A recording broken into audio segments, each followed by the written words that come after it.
The morning sun rose slow and golden over the small frontier town, casting long shadows across its single dusty street. The air carried a hush, a weight of grief that pressed on every building, every porch, and every soul. This was no ordinary day. It was the day they laid Sheriff Thomas Granger to rest, the man who had been the backbone of law and order for more than 20 years. From early dawn, townsfolk had been gathering near the little whitewashed church, its steeple sharp against the sky.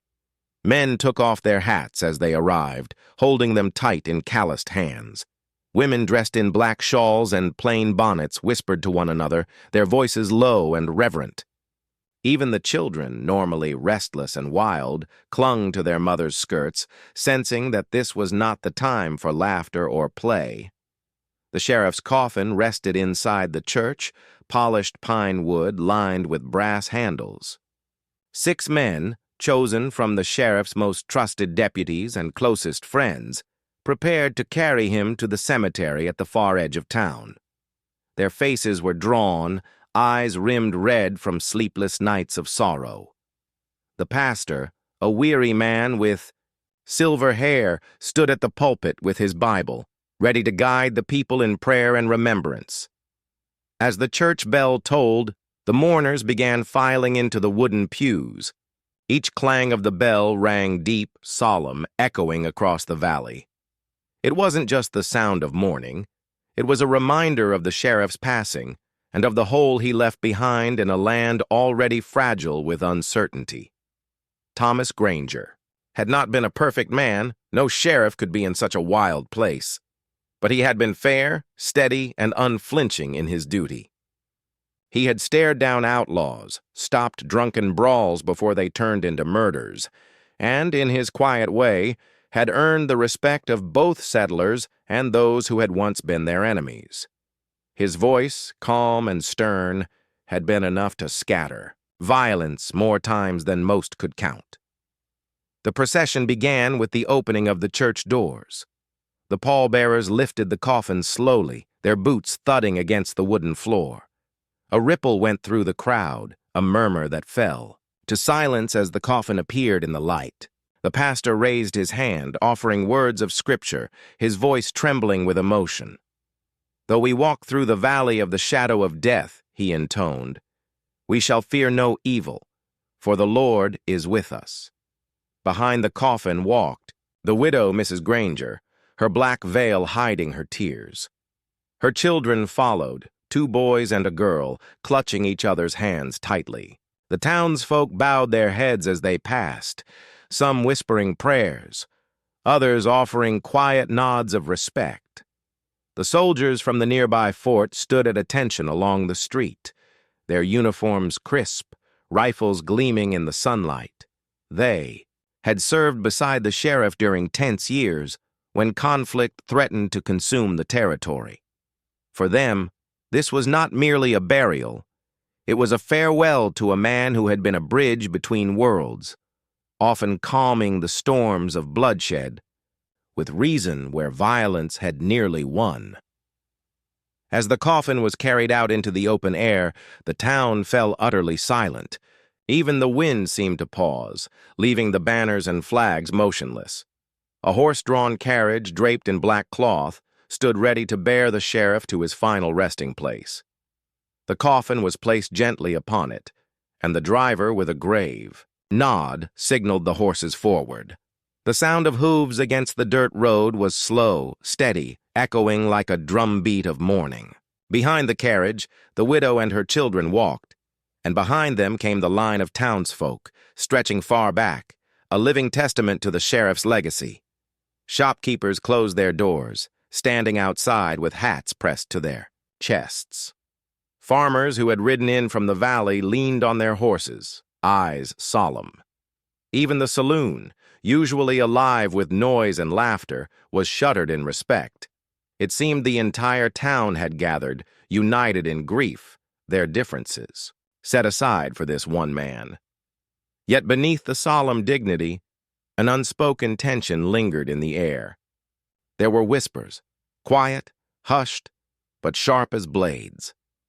Whispers about who might appear at this funeral, about whether old wounds would resurface on a day meant for peace. The sheriff had been a man who walked a thin line between two worlds, the settlers and the native tribes. Some feared that line might not hold now that he was gone. Still, for this moment, the town walked as one, following the coffin slowly toward the hilltop cemetery. The sheriff's journey was nearly at its end, but none among them could yet guess that the funeral was about to become more than a farewell.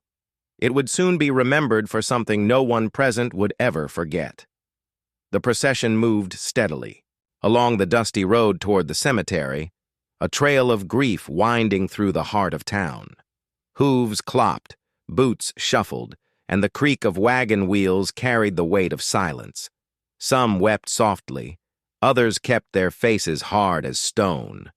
But all eyes remained fixed on the coffin that bore Sheriff Thomas Granger. Then from the far end of the street, a solitary figure appeared. He did not belong to the town's rhythm, nor did he walk with the clustered mourners. He came alone, slow but deliberate, each step pressed firmly into the earth. His frame was thin but unbent by time, and though his back was slightly stooped, with age, there was a dignity in his bearing that drew attention the moment he emerged. It was the Apache elder, a man many knew only by whispered name, Nantan, meaning the spokesman. His presence was unexpected, and in the first seconds of his arrival, murmurs swept through the crowd like wind through dry grass. He wore no weapon, only a long deerskin robe fringed at the sleeves and hem. Around his neck hung a small pouch of medicine, its leather faded and worn. His silver hair was tied back in a single braid, streaked with the years, and his face bore the deep lines of someone who had seen both war and peace. In his hand he carried a staff carved from mesquite wood, adorned with beads and a single eagle feather tied near the top. Each time it struck the ground, it echoed faintly, as though marking time itself. Nantan's eyes, dark and deep as the desert night, did not sweep the crowd in defiance. Instead, they fixed on the coffin at the front of the procession. Sorrow flickered there, heavy and unmistakable. He was not here to provoke, nor to gloat, nor to intrude. He was here, as plainly as any man, to honor the dead. For a heartbeat, the townsfolk seemed uncertain what to do. Some instinctively stepped aside, making room in the street as he approached. Others stiffened, clutching their children close, whispering words like, "Why is he here?" or "Not today." Tension rippled across the mourners, threatening to fracture the fragile unity of grief. The elder stopped at the edge of the procession, standing just beyond the reach of the soldiers who flanked the carriage. His staff touched the ground, and he bowed his head. In a low voice, carried just enough for those near him to hear, he murmured words in Apache. The sound was foreign to many ears, but the tone carried reverence unmistakable. Words that were not for the living, but for the soul of the sheriff. Some among the crowd exchanged glances, troubled. They remembered raids, skirmishes, cattle stolen in the night, and blood spilled on both sides. To them, the sight of a native elder at the sheriff's funeral stirred wounds not yet healed. "He doesn't belong here," one man muttered, fists clenched tight around his hat. "Not after what his people have done." But there were others, quieter voices, who recalled different stories. Stories of Sheriff Granger standing firm against mobs that demanded blood, refusing to allow vengeance to replace justice. Stories of how the sheriff once rode alone into Apache territory, not with soldiers, but with only his word to broker peace during a dangerous season. They remembered how he had treated Nantan with the respect he showed any elder, even when the rest of the town spat at the very mention of his name. The elder remained still, patient, waiting for the moment to step forward. He did not demand. He did not intrude. His silence was his request, and his presence was his prayer. Yet the atmosphere thickened. A group of townsmen, their grief twisted with old prejudice, stepped from the line of mourners. They moved toward the elder, blocking his path. Their faces were rigid, their eyes cold, and their posture clear. They would not allow him to walk with them. "Turn back," one hissed under his breath, though the venom in his tone carried far enough for others to hear. "This funeral ain't for you." The elder lifted his gaze, calm and steady. He did not argue. He did not retreat. His eyes, deep with unspoken memory, held theirs for a long moment. Then he lowered his staff again, standing as if rooted to the earth itself, unmoving despite their hostility. The procession wavered. The pallbearers, feeling the tension ripple through the crowd, faltered in their steps. Even the horses seemed to sense the conflict, stamping the ground uneasily. The pastor's voice, which had been reading scripture, stumbled into silence. The widow, veiled in black, looked back briefly, her grief-stricken face half hidden, but the pain in her posture deepened as the moment stretched unbearably. The town, already heavy with sorrow, now teetered on the edge of discord. The elders. A rival had not been meant to divide, but without words, without intention, it had stirred the ghosts of the past. And as the silence deepened, as the coffin waited to continue its journey, the question hovered in the air like a storm cloud. Would they deny this man his right to grieve, or would they allow him to honor the friend he had come to farewell? The sheriff's coffin sat upon the black-draped wagon, waiting to move forward again, but the air had shifted. What had begun as a solemn farewell was unraveling into something jagged, something dangerous. All eyes had turned from the coffin to the lone figure of the Apache elder, who stood in quiet defiance, his staff rooted in the dirt, his head slightly bowed. The murmurs spread, louder now, no longer just whispers, but sharp words cutting the air. "He doesn't belong here." "Why'd he come?" "This ain't his place, not his people." A few townsmen pushed forward from the line of mourners, men whose grief had long ago hardened into bitterness. They were not strangers to anger, and they carried with them the weight of old scars, losses to raids, cattle stolen, kin who never returned from the desert. Their boots scuffed against the dry ground as they planted themselves in front of the elder, forming a human wall between him and the coffin. The tallest of them, a broad-shouldered rancher named Clayton Briggs, stepped closer. His voice, low but forceful, carried over the silence. "You turn back, old man," he said, spitting the words like a command. "This day ain't yours. We're burying our sheriff, not yours." The elder lifted his eyes, calm as still water, meeting Briggs's glare without flinching. He said nothing. His silence unsettled the men more than words ever could. It was as though he had seen their kind of hatred 1,000 times before, and it no longer carried the power to wound him. Another voice joined in, harsh and biting. "How many of ours has he buried because of your people? And now you think you can stand here like you belong among us?" The tension spread through the crowd. Some nodded in agreement, stirred by old grudges and raw sorrow. Others shifted uncomfortably, their consciences pricked by the quiet dignity of the elder. No one moved to help him, but not all were eager to see him cast away either. The pallbearers stood frozen, unsure whether to step forward or wait. The pastor clutched his Bible tighter, his lips moving soundlessly as though searching for words, but finding none. The widow lowered her veil, hiding her face, though her trembling hands betrayed her unease. Clayton Briggs jabbed a finger toward the elder's chest. "You think you can just walk up here, speak your foreign prayers, and pretend like you got the right? That sheriff ain't yours to mourn. He was ours." The elder's hand tightened slightly around his staff, but he still did not speak. His silence was not weakness.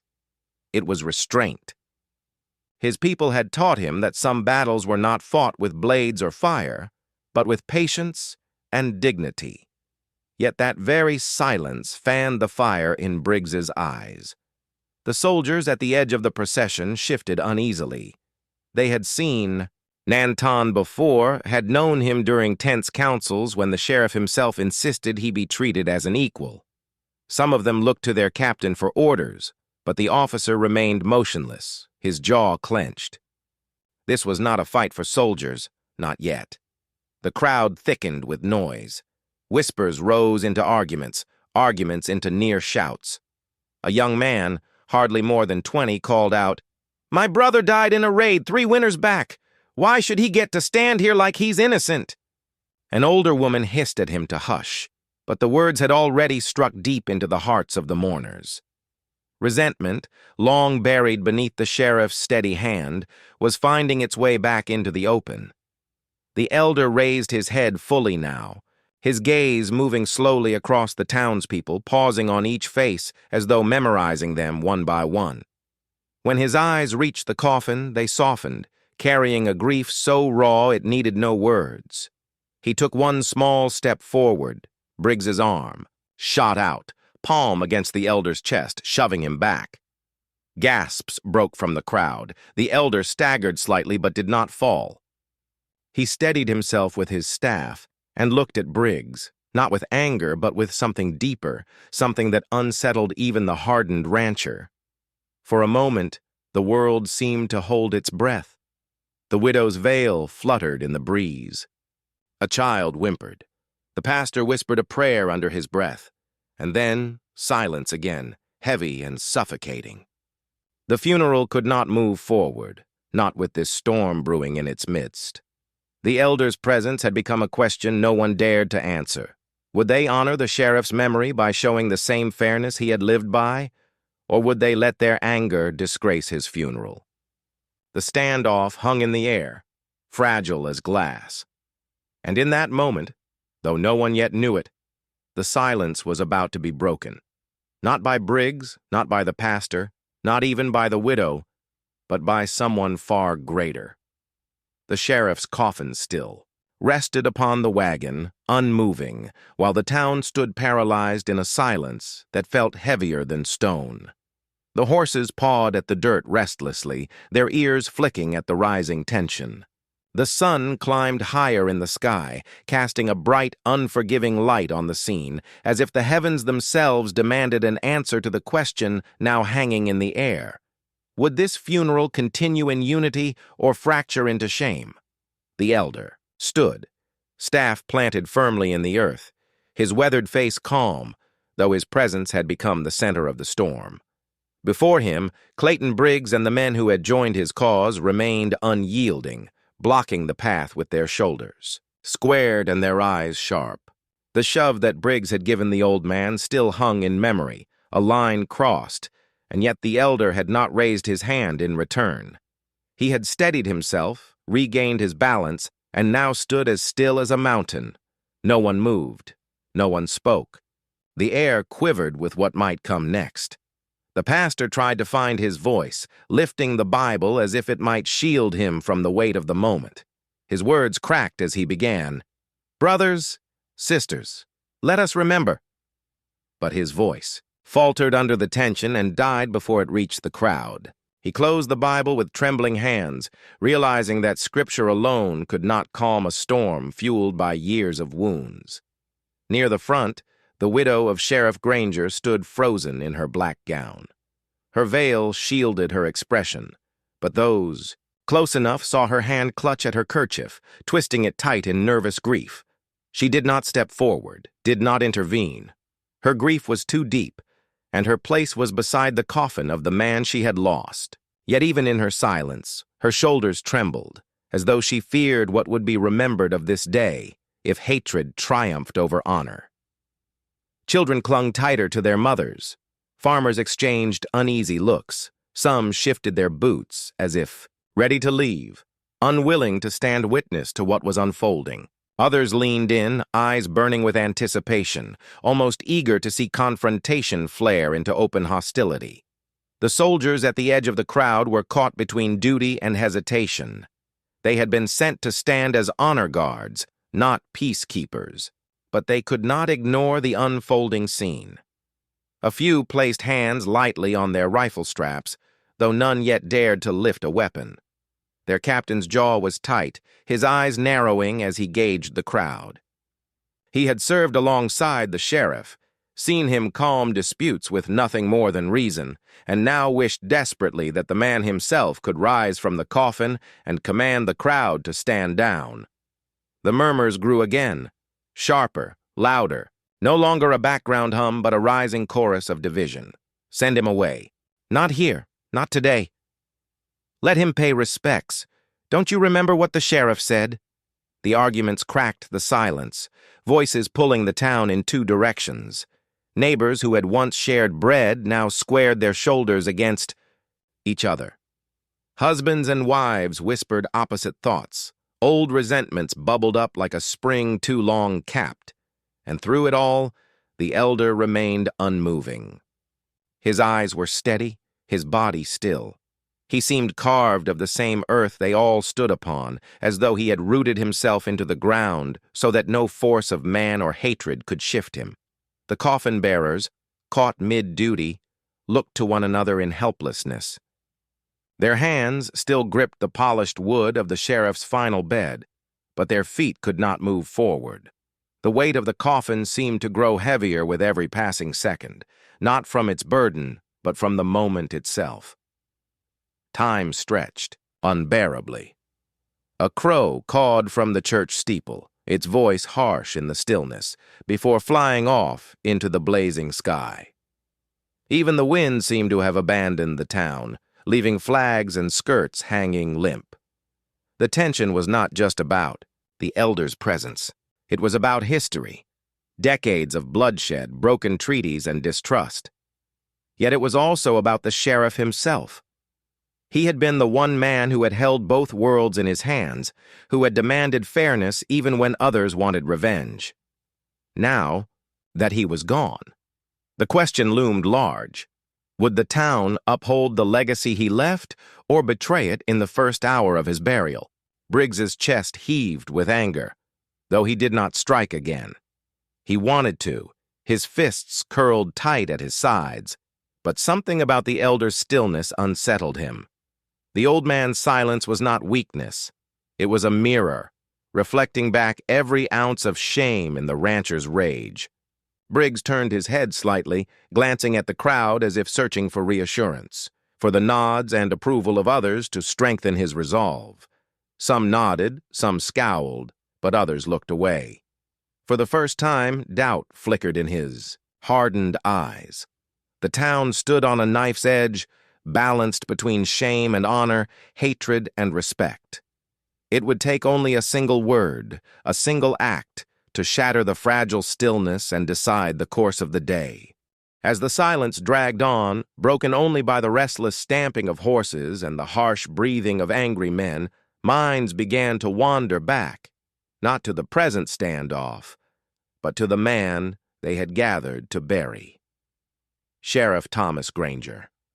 It was almost as if his presence, lying silent inside that coffin, was stirring old recollections in the townsfolk.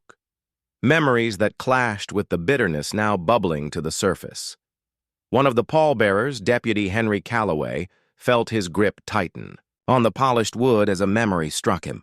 He was younger then, green as spring grass, when a mob once gathered outside the jailhouse. A boy, Apache by birth, had been accused of stealing a settler's horse. Men came with ropes, demanding justice by hanging. Henry had trembled in his boots, too afraid to face them.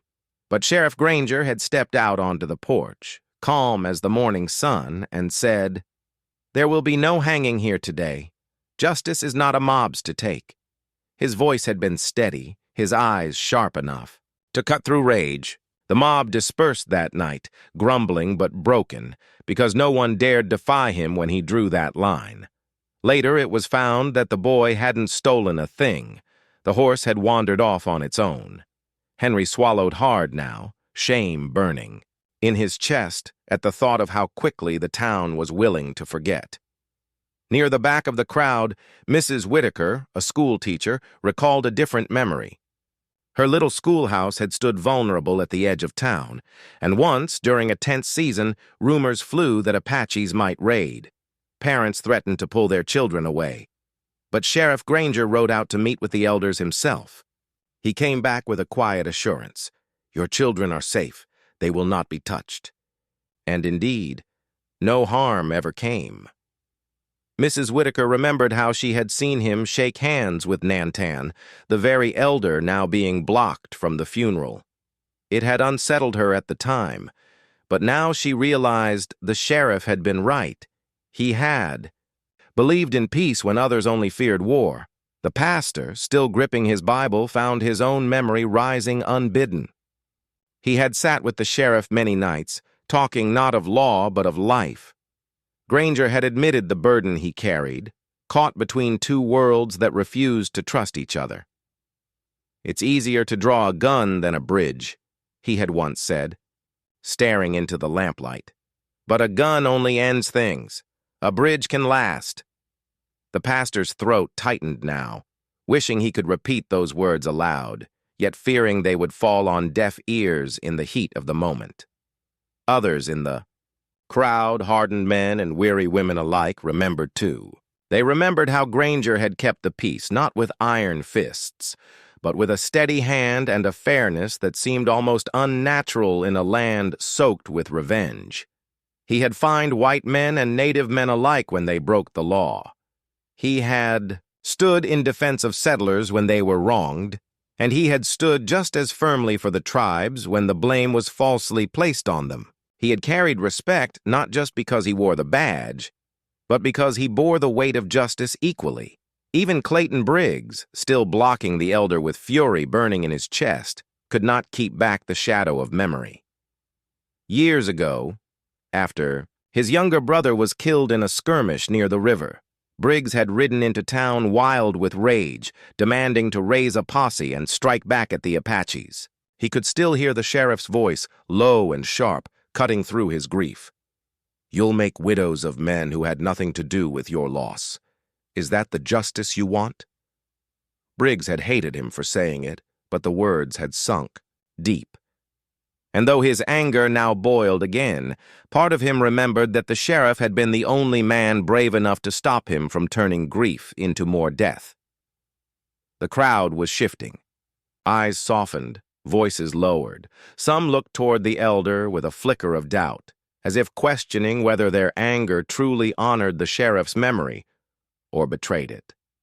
The coffin sat between them all, silent but powerful, a reminder that the man they had gathered to bury was not just a lawman, but a bridge builder. He had believed respect belonged to all, no matter the color of their skin or the land they came from. And so, as the tension thickened and the standoff threatened to split the town in two, the people began to remember. They remembered the sheriff's fairness, his courage, and his belief that dignity could not be denied. The memory of the man pulled against the anger of the moment, like two horses straining in opposite directions. The town had not yet chosen which way it would break. But in the silence, in the softening of some hearts, and the stubborn hardening of others, the weight of memory pressed down. It would not last long. Something, or someone, would soon tip the balance. The silence of memory still clung to the street, but it was fragile, ready to crack. The townsfolk stood in a divided hush, caught between prejudice and the echoes of the sheriff's fairness. The elder remained motionless, his staff planted firmly in the ground, his dignity unbroken despite the wall of men before him. The coffin still rested in place, its journey to the cemetery halted by hatred. And then it happened. From the far end of the street came the sound of boots against hard-packed dirt. Not hurried, not hesitant, measured, deliberate. Each step fell with the weight of authority, and each sound seemed to pull every eye in its direction. Heads turned. A murmur rippled through the crowd, and then silence again, this time different. This was not the tense silence of division. but one born of awe, even fear. Walking down the road toward the funeral procession was the Apache chief. Tall and broad-shouldered despite his years, his very presence commanded respect. His black hair, streaked with gray, fell loose around his shoulders, and his face bore the deep lines of a man who had led through both bloodshed and hard-won peace. His chest was covered in a long buckskin shirt decorated with beadwork that shimmered faintly in the sunlight. Across his chest hung a bandolier of intricate weaving, not weapons, but the symbols of his people's history. At his side, two warriors walked in silence, unarmed, their eyes solemn. The crowd tensed instinctively, some shrinking back, others stiffening as though expecting an attack. Yet there were no war cries, no raised weapons.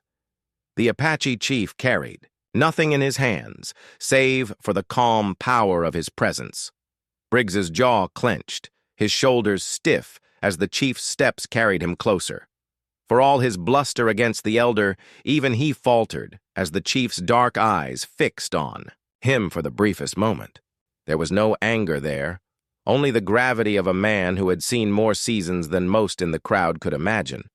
A man who carried the memory of battles long past and the weight of countless lives. The chief stopped a few paces from the elder, who turned his head slightly, acknowledging him with a single nod. No words passed between them, but their silence carried a language of its own: respect, shared grief, and understanding. The townsfolk held their breath. Here, at last, was the moment they had feared. Apache and settler, grief and prejudice, colliding in the most public of places. Yet the chief did not speak. He did not raise his voice or demand.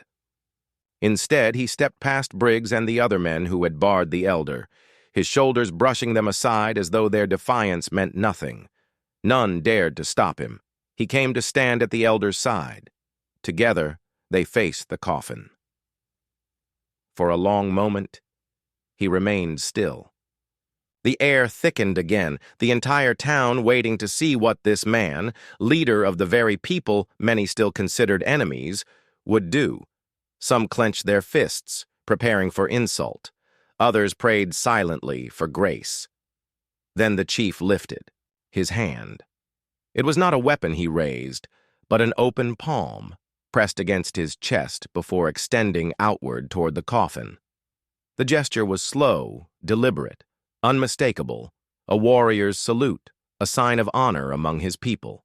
His eyes closed briefly, his lips moving in silence, offering a prayer no one else could hear. The gesture was simple, yet in that moment, it thundered louder than any speech. The effect on the crowd was immediate. The weight of his respect, given so openly, so solemnly, cracked the hardened shells of prejudice. Even those who had been ready to jeer now found their throats tight, their anger dulled by the dignity of the act. Briggs's hand, which had been curled into a fist, fell slack at his side. His face softened, though pride still held his tongue silent. Others in the line shifted back, their posture breaking. The resistance that had stopped the elder crumbled, not by force, but by respect. The elder lowered his head in gratitude, and for the first time since arriving, he stepped forward. The crowd parted, not willingly at first, but slowly, inevitably, as though the chief's gesture had commanded it without a word. The coffin, once trapped by division, was now the center of something greater. For the sheriff had built bridges. In life and in death, those bridges were being crossed. No voice dared break the silence. All eyes remained fixed on the Apache chief, who stood tall and unshaken, his salute still lingering in the air. In his quiet tribute, the townsfolk glimpsed something they had not expected to see: honor, dignity, and grief as real as their own. The moment had shifted. The funeral would continue, but it would never again be only about mourning the sheriff. It would be remembered for the day the Apache chief stood in silence and saluted the lawman who had once stood between two worlds. The Apache chief's salute lingered in the air long after his hand lowered. It was as though the gesture had carved itself into the hearts of all present, a silent thunder that echoed louder than any gunshot. For the first time since the elders' arrival, the crowd was not muttering or jeering. They were silent, watching, caught in the gravity of the chief's presence. The chief remained beside the elder, his shoulders squared, his head bowed just enough to show humility without surrendering. The authority that radiated from him, his eyes, dark and steady, rested on the coffin as though he were speaking directly to the spirit of Sheriff Thomas Granger. No sound passed his lips, but the weight of his silence was undeniable. Briggs shifted uncomfortably. The fist he had, clenched so tightly earlier now, hung loose at his side. He glanced toward the men who had stood with him, but they, too, had faltered. One avoided his gaze entirely, staring instead at the dust swirling at his boots. Another chewed nervously at his lip. The certainty with which they had blocked the elder seemed to dissolve under the chief's quiet authority.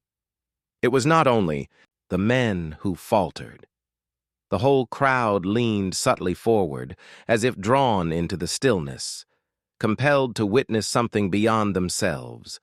Farmers, merchants, wives, children all felt it.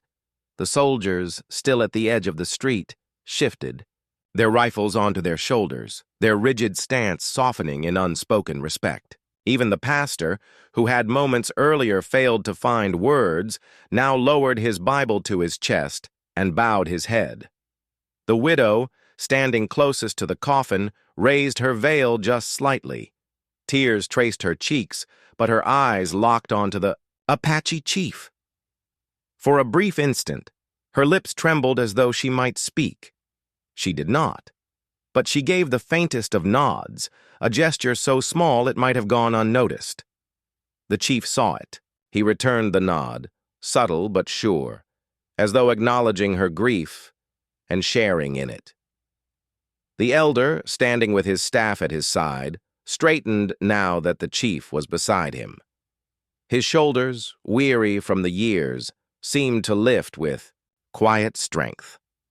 Alone, he had been a target of scorn, but beside the chief, he was a figure of respect.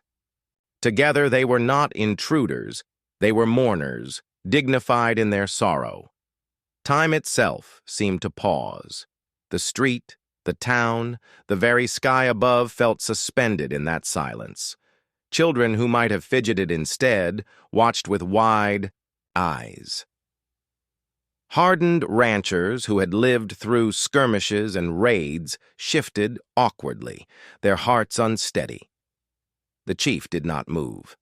His stillness was its own kind of defiance. It was not the defiance of anger or vengeance, but of dignity. By standing in silence, by refusing to waver, he forced the townsfolk to confront the truth, that grief knows no boundaries of race, no divisions of land. That respect, once given, cannot be denied. It was Briggs who broke first. His shoulders sagged, his eyes darting to the ground. The strength he had drawn from the crowd earlier was gone. The men who had stood with him had already stepped back, unwilling to keep blocking the elder in the presence of the chief. Briggs swallowed hard, muttering something too low to be heard, then stepped aside. His pride was bruised, but even he could not hold his ground against what the moment demanded. The way cleared, but still the chief and the elder did not step forward. They waited, patient, their silence pressing into the crowd. It was as though they were teaching by example, forcing the townsfolk to feel the weight of their own actions before moving on. The pastor finally raised his voice again, this time stronger, steadier. "Let us continue," he said, his voice carrying down the street. But even he knew the words were not his to command. They belonged to the chief now, to the elder, to the sheriff lying in that coffin who had once stood between both worlds. The crowd stirred, but no one spoke out. Instead, they shifted to make room.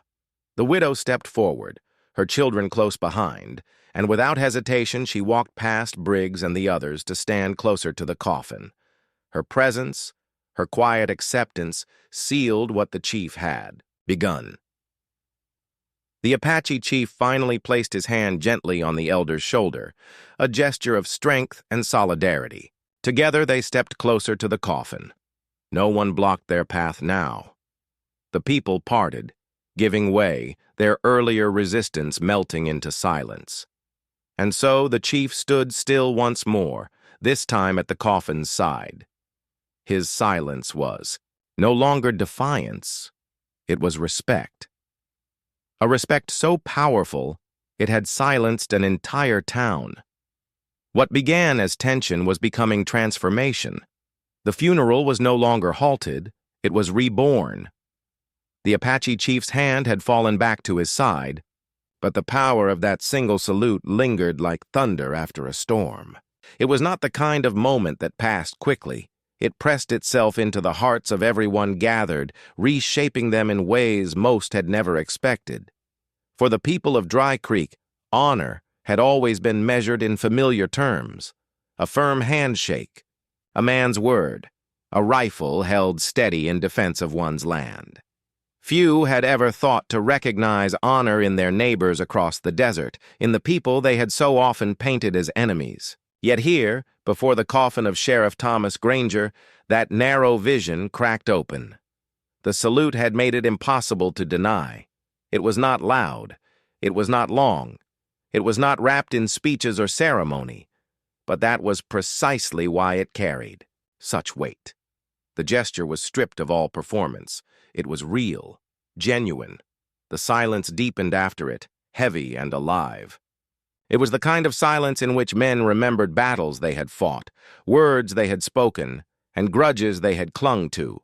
Some in the crowd suddenly found themselves ashamed. Farmers who had cursed the Apache in the fields felt their anger wither, replaced with the uneasy recognition that grief was not theirs alone to claim. Wives who had whispered tales of raids over supper looked at the chief and saw not a raider, but a mourner. Even the children sensed the shift. They watched with wide eyes, their innocent minds grasping the truth before the hardened adults could admit it. The soldiers at the edge of the town stood straighter. A few even raised their hands in a reflexive salute of their own, not to mock, but to mirror the respect the chief had shown. It was instinct. Warriors recognizing warriors, regardless of the color of their skin or the language on their lips. The widow clutched her son's hand tighter. The boy looked up at the tall Apache leader with something close to awe. He tugged gently at his mother's dress and whispered, "Mama, he's like Papa." She pressed her lips together to hold back her tears, but she nodded. In her heart, she knew her son had seen the truth. Her husband had lived with a kind of fairness that many never understood, and now, even in death, it was being honored by those he had once defended and respected. Briggs, who only moments ago had stood tall with his chest puffed in defiance, now found himself unable to look at the coffin. He stared at the ground, his throat dry. The chief's salute had not been directed at him, yet it struck him harder than any insult could. It showed Briggs that all his posturing, his hatred, his refusal to yield, had been dwarfed by a simple gesture of dignity. For the first time in years, he felt small. The elder, standing with his staff, finally raised his head. His eyes were damp but steady, the pain of old memories softening in the presence of shared mourning. He had feared coming, had feared being turned away, and he had been. But the chief's salute had changed everything. It had taken his grief from isolation to recognition. The pastor, clutching his Bible, stepped forward.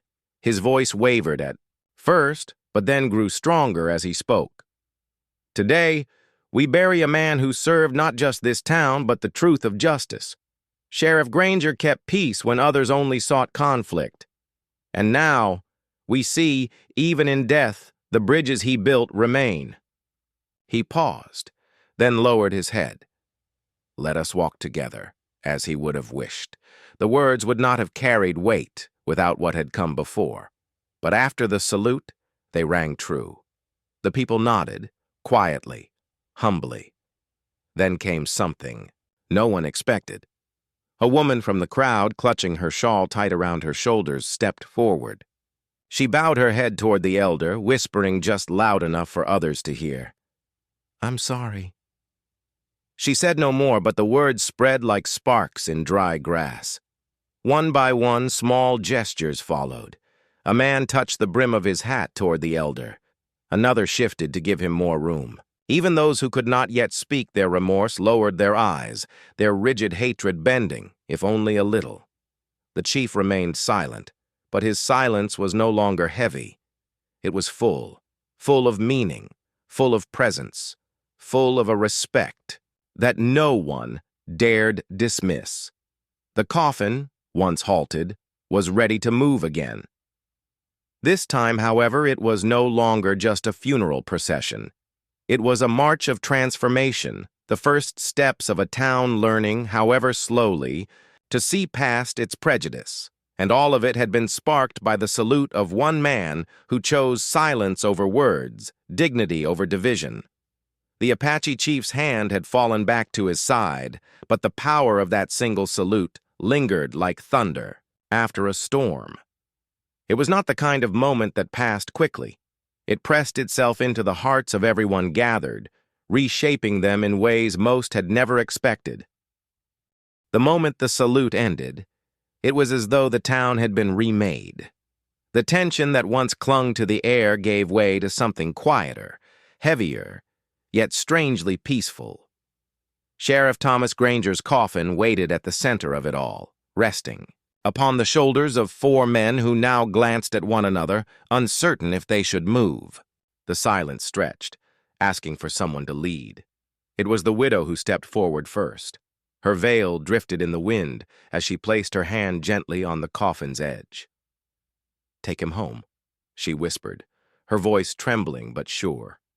The pallbearers nodded, and slowly they lifted the coffin higher, preparing for the long walk to the cemetery at the edge of town. The people parted instinctively, forming a narrow path down the main street.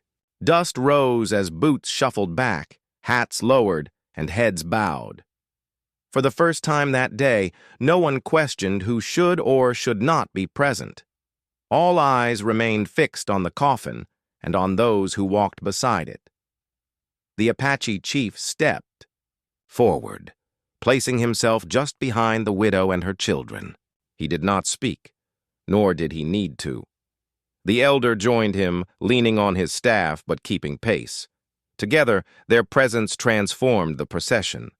What had begun as a funeral for a single man became something larger, a walk of reconciliation, fragile but undeniable. The pallbearers moved slowly, each step measured, as though they understood the weight of what they carried was not only the body of a sheriff, but the burden of an entire town's history. Behind them, the widow walked with her children, their small steps keeping time with the rhythm of grief. Beside her, the Apache chief walked in silence, his face set in solemn dignity. The people followed. Merchants left their shops half-closed. Farmers abandoned their wagons. Soldiers joined the line with rifles resting harmlessly at their sides. Even Briggs, though his pride still burned, trudged near the back, his head low. He had no words left, no anger left.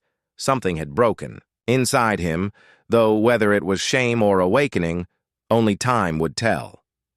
As the procession wound down the main street, sounds faded. No horses snorted, no children cried. The only noise was the steady tread of boots on dirt, the muffled creak of the coffin's supports, and the occasional flap of a crow's wings overhead. Dry Creek had never known such silence, not in its courts, its saloons, nor its church. It was not the silence of fear anymore. It was the silence of respect. Along the way, the elder's staff tapped softly against the earth, a steady rhythm that seemed to echo the heartbeat of the land itself. Some in the crowd found themselves focusing on that sound, as if it carried a prayer older than any sermon. The chief's presence beside him only magnified it. strength and wisdom walking together. When they passed the church, its bell tolled once, drawn by the hand of a nervous altar boy. The sound rang pure through the street, and though no words accompanied it, the meaning was clear. The town, too, was bowing. The widow's son glanced up at the Apache chief again, still holding tightly to his mother's hand. "Mama," he whispered, "is he helping us?" She swallowed back her tears and nodded. "Yes, child, he's helping us all." Step by step, they moved beyond the buildings, past the last hitching posts, and out toward the open land. The etched cemetery lay beyond a small rise, its white wooden crosses stark against the dry earth. The sun dipped lower, painting the horizon in bands of gold and crimson, as though the heavens themselves bore witness to the march. The closer they came, the more the townsfolk began to realize the meaning of what was happening. They were not just escorting the sheriff to his grave. They were walking side by side with those they had once called enemies. The line of people, whites, natives, soldiers, farmers, widows, and children, all moved together, bound by grief, bound by respect. It was not unity, not yet. Wounds that deep do not close in a day. But it was a beginning. And beginnings, especially in places as hard and unforgiving as the frontier, mattered more than most would admit. When they reached the cemetery gate, the pallbearers paused, waiting for the widow. She placed her hand once more on the coffin, her voice quiet. "Lay him down gentle. He kept us safe. Let him rest in peace." The crowd parted again as the coffin was carried inside. The elder stood at the gate, his eyes lifted to the sunset, his lips moving in a prayer too soft for others to hear. The chief stood beside him, arms folded, his silence speaking as loudly as any hymn, and behind them, the people of Dry Creek followed, step by step, into the place where grief would meet the earth. What had begun as division was now a single march, slow, heavy, but together. The cemetery sat quiet on the hilltop, overlooking the valley where the land stretched wide and wild. Its white wooden crosses stood in uneven rows, each one marking a story finished, a life remembered. The sheriff's coffin was carried slowly through the narrow gate, the crowd following in hushed silence.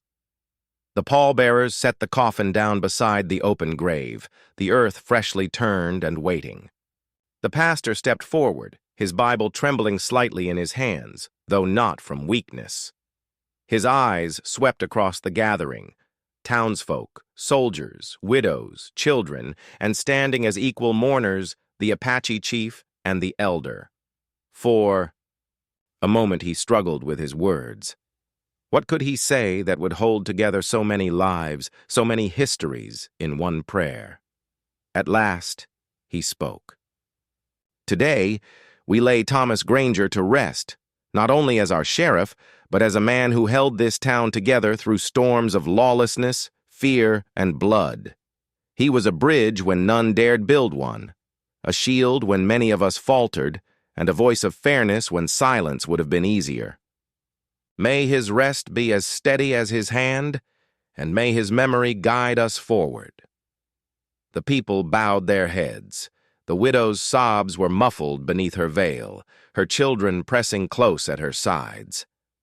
One of the pallbearers, a deputy with weathered eyes, lowered his head and whispered, "Goodbye, Tom," though the words carried farther than he meant, drifting through the still air. Then the Apache elder stepped forward. The crowd stirred uneasily, old instincts, old fears. But no one stopped him. With care, he leaned on his staff and knelt beside the coffin. From within his robe, he withdrew a small pouch, and from it, a pinch of sacred herbs. He sprinkled them gently over the wood, murmuring words in his own tongue, words few understood but all felt. His voice, low and melodic, carried across the graveyard like a song woven into the land itself. When he finished, he placed his hand flat upon the coffin and whispered in English, his accent thick but his meaning clear. He walked with fairness. He spoke with honor. The earth will know him as friend. A ripple of emotion moved through the townsfolk. Some shifted, ashamed of their earlier distrust. Others bowed their heads deeper. The widow's tears flowed freely now, but there was gratitude in her expression.